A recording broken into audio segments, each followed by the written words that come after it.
Est-ce que tu as bien compris les aménagements raisonnables?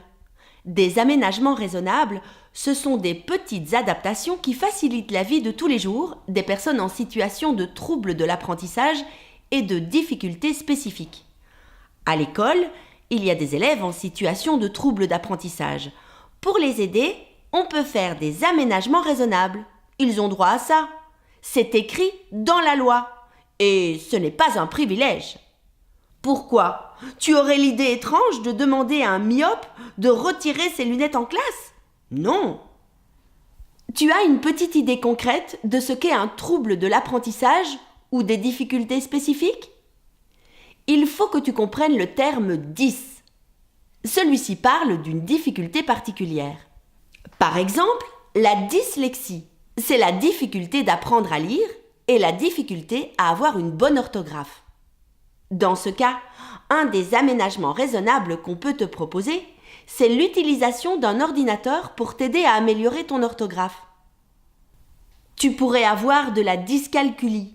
C'est une difficulté à faire des calculs simples.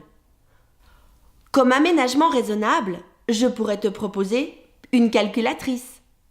Tu pourrais être atteint de dyspraxie, qui se manifeste par un manque de coordination et d'adaptation des mouvements. Pour t'aider à te situer dans l'espace, tu pourrais donc utiliser un support spécifique sur ta feuille qui t'indiquerait le côté droit et le côté gauche de celle-ci. Et enfin, tu pourrais avoir un trouble déficitaire de l'attention, avec ou sans hyperactivité, également appelé TDA ou TDAH.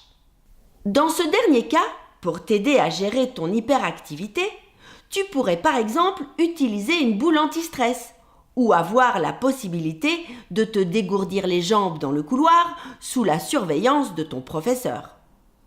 Peut-on guérir d'un trouble de l'apprentissage?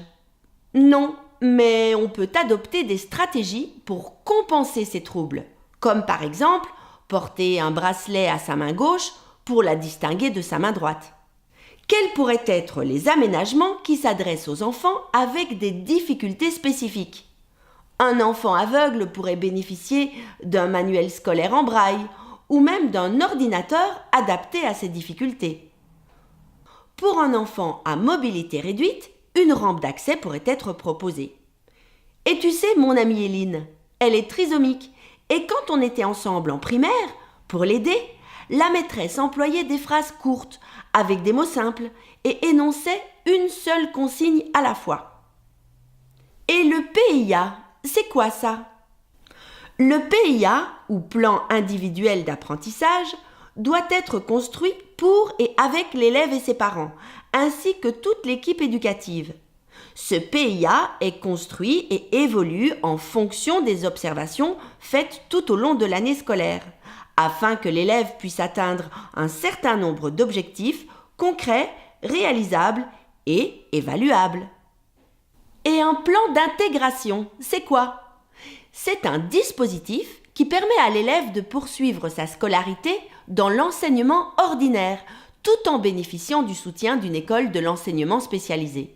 Donc, il reste dans son école, tout en bénéficiant d'une aide spécialisée supplémentaire. Une école inclusive, c'est quoi? On parle d'un enseignement inclusif lorsque tous les élèves sont accueillis dans les mêmes écoles et que les infrastructures, les méthodes et le matériel pédagogique, les équipes éducatives s'adaptent à tous. Inclusion pour toutes et pour tous. Les troubles d'apprentissage, les muets et les sourds, les primo-arrivants, les situations familiales ou socio-économiques difficiles. N'oubliez pas qu'en matière d'orientation vers l'enseignement spécialisé, le PMS ne peut donner qu'un avis. Un avis n'est pas une décision. Aucune école ne peut refuser d'inscrire un enfant au motif qu'il a des troubles de l'apprentissage ou des difficultés spécifiques. Sinon, l'école les discrimine. Les seules raisons pour lesquelles l'inscription d'un élève peut être refusée dans l'enseignement ordinaire, fondamental ou secondaire, sont les suivantes. Les parents de l'élève, ou l'élève s'il est majeur, refusent de souscrire au projet éducatif, au projet d'établissement et au projet pédagogique de l'établissement, ainsi qu'au règlement d'ordre intérieur et au règlement des études de l'école, où l'établissement est complet. Dans tous les cas, l'élève a droit à des aménagements raisonnables.